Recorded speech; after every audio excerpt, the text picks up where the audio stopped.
नमस्कार दोस्तों, देसी दिलवाले में आपका स्वागत है। आज हम आपके लिए विनोद खन्ना की अधूरी लव स्टोरी का पार्ट 2 लेकर आ रहे हैं। लेकिन क्या आप जानते हैं कि कैसे विनोद खन्ना ने स्टारडम पाया और कैसे ओशो में कैसे खुद को खो दिया और फिर दोबारा सब कुछ पा लिया। पर आप क्या ये भी जानते हैं कि विनोद खन्ना की पूरी कहानी तभी समझ आती है जब आप अमिताभ बच्चन के साथ उनकी टक्कर को समझे। क्योंकि एक दौर था जब कहा जाता था अगर अमिताभ को कोई हरा सकता है तो वो विनोद खन्ना। 70 का वो दशक था जब बॉलीवुड के 2 सितारे चमक रहे थे। एक थे विनोद खन्ना और दूसरे थे अमिताभ बच्चन। अमिताभ बच्चन एक यंगरी मैन थे, वहीं पर जंजीर, दीवार जैसी फिल्मों से वो जनता के दिल में हीरो बन चुके थे। उधर विनोद खन्ना आंखों में गहराई और अपने स्टाइल से सीधा दिल पर वार करते थे। लड़कियों के पर्स में उनकी तस्वीरें और लड़कों के पोस्टर में उनके बाल और जैकेट्स होते थे।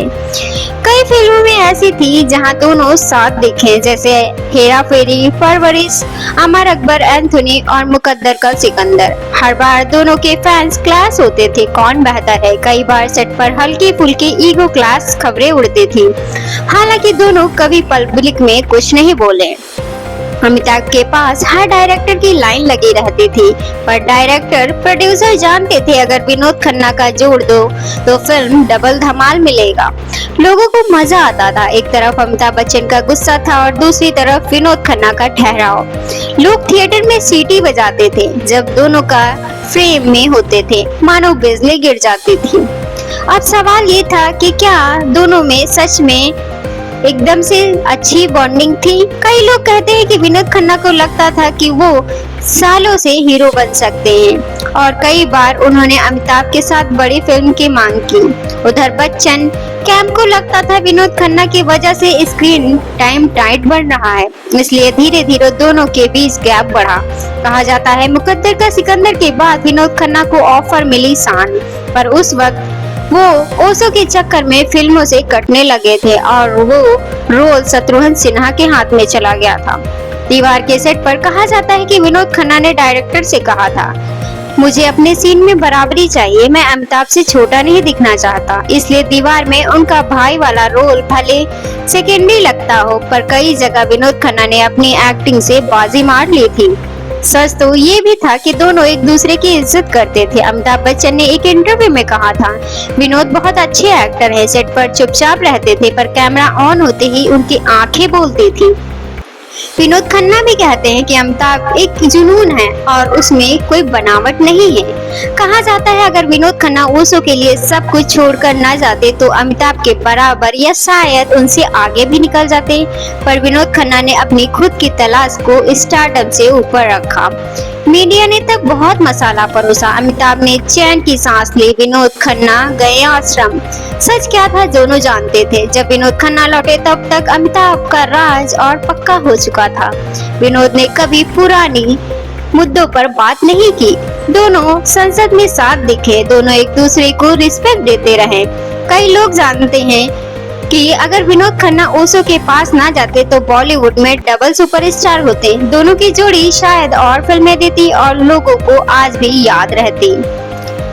लेकिन धर्मेंद्र और विनोद खन्ना एक जैसी माचो हीरो थे। दोनों की आवाज, दमदार स्टाइल अलग ही था। फिल्मों में जब ये साथ आते थे तो पोस्टर अपने आप हिट हो जाते थे। दोनों ने साथ में काम किया। कच्चे धागे हो, राजपूत, हाथ की सफाई जैसी कई फिल्में आई। सेट पर दोनों की मस्ती खूब जमती थी। पंजाबी जोक मारते थे। शूटिंग के बाद कभी कभी पैक भी साथ ही लगाते थे। धर्मेंद्र, फिरोज खान और राजेश खन्ना भी काफी हिट जोड़ी थी। एक बार धर्मेंद्र ने शूटिंग खत्म होने के बाद पूरी यूनिट को फार्म हाउस पर बुलाया। कहा जाता है विनोद खन्ना सबसे आखिर तक बैठे रहे। रात के 3 बजे तक धर्मेंद्र और विनोद खन्ना और दोनों दिल खोलकर बात करते। धर्मेंद्र ने खुद कहा था, विनोद मेरा भाई था पर वो अंदर से बहुत शांत और सीक्रेटी था। उसके दिल में क्या चलता था कोई नहीं जान पाता था। कहा जाता है ओशो के चक्कर में जब विनोद खन्ना ने अचानक इंडस्ट्री छोड़ दी तो धर्मेंद्र उनसे नाराज हो गए थे। धर्मेंद्र ने कहा, इतने बड़े सुपरस्टार होकर तुम ऐसा कैसे जा सकते हो, ये फैंस के साथ धोखा है। इसके बाद दोस्ती थोड़ी ठंडी पड़ गई। लौटने के बाद दोनों ने कभी खुलकर पुराने जैसे रिश्ते को नहीं जिया। फिरोज खान और विनोद खन्ना की दोस्ती अलग ही लेवल पर थी। फिरोज खान को इंडस्ट्री का स्टाइल आइकॉन कहा जाता था, वो भी खुले दिल के आदमी थे। फिल्म कुर्बानी आज भी यादगार है। ये फिल्म फिरोज खान ने बनाई, डायरेक्टर भी वो, हीरो भी वो और विनोद खन्ना को साइन किया। कहा जाता है विनोद खन्ना ने पहले ये फिल्म सिर्फ अपने सोलो हीरो फिल्म के बारे में सोचा था, पर फिर उन्होंने कहा अगर कोई मेरी बराबरी कर सकता है तो विनोद ही है। शूटिंग के दौरान विनोद खन्ना ने कुछ सीन काटने को कहा। फिरोज खान ने बिना नाराज हुए तेरा सीन नहीं कटेगा, तेरा सीन नहीं बनेगा। फिल्म हिट हुई, दोस्ती और गहरी हो गई। इंडस्ट्री के लोग कहते हैं कि फिरोज खान अपनी शर्तों पर काम करते थे, विनोद खन्ना भी। धीरे धीरे दोनों की दोस्ती में दरार आने लगी। शायद पर्सनल लाइफ रास्ते में आ गई थी या फिर ओशो के चक्कर में विनोद का फिल्मों से दूरी बना लेना, किसी को समझ नहीं आया। फिरोज ने फिर बाद में कई इंटरव्यूज दिए। विनोद खन्ना दिल का बहुत साफ था, बस अपने दिल की बात कहता नहीं था और शायद इसी वजह से ये दोस्ती कभी पूरी नहीं हुई। अब बात उन रिश्तों पर आती है जो दोस्ती से कम और बॉक्स ऑफिस क्लास ज्यादा थी। राजेश खन्ना पहला सुपरस्टार, विनोद खन्ना सुपरस्टार बनने की तरफ थे। आनंद में दोनों साथ आए, पर वहाँ विनोद खन्ना साइड रोल में थे। एक बार किसी फिल्म की डबिंग में राजेश ने मजाक में कहा, कहीं ये विनोद मेरा रोल ना खा जाए। कहा जाता है विनोद खन्ना ने हंसकर जवाब दिया, अगर रोल मजबूत हो तो कोई खा नहीं सकता है। राजेश खन्ना और विनोद खन्ना में कड़वाहट कभी खुलकर झगड़े में नहीं बदली। वक्त के साथ दोनों अपनी अपनी दुनिया में खोते गए। राजेश खन्ना ने बाद में राजनीति में कदम रखा, विनोद खन्ना ने भी, पर अलग अलग पार्टी में और अलग अलग रास्ता। धर्मेंद्र, फिरोज खान और राजेश खन्ना, तीनों खन्ना की दोस्ती सच्ची थी, पर किसी भी दिल की बात पूरी न कह सके। कभी ओशो, कभी अकेलापन, कभी खुद की तलाश। विनोद खन्ना की दोस्ती मोहब्बत की तरह अधूरी रह गई।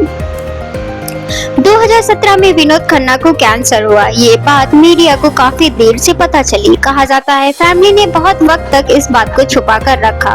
वो कभी हॉस्पिटल में होते और कभी घर पर। बीच बीच में उनकी तस्वीरें वायरल होती रहती थी।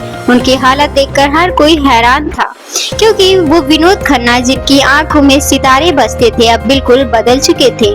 कई रिपोर्ट्स में दावा हुआ कि विनोद खन्ना के इलाज में लापरवाही हुई और कहा जाता है कि लोगों ने उनकी बीमारी को शुरू में गंभीरता से नहीं लिया। कुछ लोग ये भी कहते हैं कि उनकी फैमिली और बेटों के बीच इस बात पर बहस हुई, इलाज कहाँ होगा, इंडिया में या इंडिया से बाहर। विनोद खन्ना की मौत के बाद सबसे बड़ा सवाल उठा उनकी प्रॉपर्टी, बंगला, हाउस और मुंबई, दिल्ली के कई फ्लैट्स पर सब किसके हिस्से में आएंगे। पहली शादी के बेटे राहुल खन्ना या अक्षय खन्ना, दूसरी शादी के से बेटे साक्षी और श्रद्धे सिंह, बीच में कविता, विनोद खन्ना की दूसरी पत्नी। सबका हक था, पर कौन कितना पाता। इंडस्ट्री में बातें उड़ने लगी, क्या राहुल और अक्षय को प्रॉपर्टी बराबर हिस्सा मिलेगा या दूसरी फैमिली ज्यादा ले जाएगी। राहुल और अक्षय अक्सर अपने पापा के करीब काम कर रहे थे, मगर उन्होंने मीडिया से कुछ नहीं कहा। पर अंदर खाने कहा जाता है कि वसीयत को लेकर बहुत बड़ी तकरार भी हुई थी, जो कभी बाहर नहीं आई। कई लोगों ने सवाल उठाए, विनोद खन्ना की मौत क्या सिर्फ कैंसर से हुई थी या अंदर कोई ऐसा राज था जो कभी बाहर नहीं आया। कुछ लोग कहते हैं कि उनके विदेश ट्रिप्स, ओशो के पुराने कनेक्शन और किसी से राज से जुड़े थे, मगर ये सिर्फ बातें अफवाहों में ही घूमती रहीं। आज भी ओशो के कुछ पुराने शिष्य कहते हैं विनोद खन्ना ने शरीर छोड़ा है, लेकिन वो आज भी ओशो के ध्यान में बसे हैं। उनका परिवार चाहे जितना भी दूर हो गया, पर वो अंदर ही अंदर आज भी ओशो के आसमान से जुड़े हैं। विनोद खन्ना की आखिरी अस्पताल वाली तस्वीर, पतले हाथ, गाल गिरे हुए, लाखों लोगों ने सोशल मीडिया पर शेयर की। लोगों ने कहा ये हमारा सुपरस्टार नहीं हो सकता, पर ये सच था। स्टारडम, डॉलर, शोहरत सब धरा रह गया। आखिर में बचा तो बस एक अधूरी तलाश सुकून की।